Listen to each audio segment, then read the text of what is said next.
преку процес на понатамошни реформи во системот во 2011 година и во 2014 кога е направено дополнително унапредување и подобрување на единствениот национален регистар за прописи, што практично значи ЕНЕР да се смета како една од најсилните алатки во целиот процес на проценка на влијанието на регулативата. И во оваа насока, кога се зборува за ПВР, Јане веќе спомна дека тоа можеби е дискутабилно во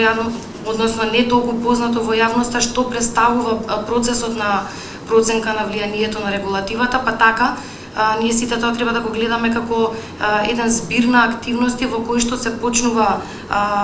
со припремање на теренот за да се дојде до едно квалитетно законско решение. Со овој документ за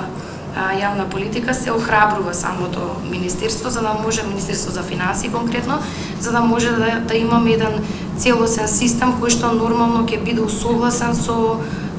директивата за данокот на додадена вредност и нормално да не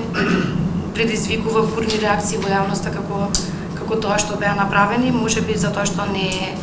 спроведен процесот на проценка на влијание на регулативата.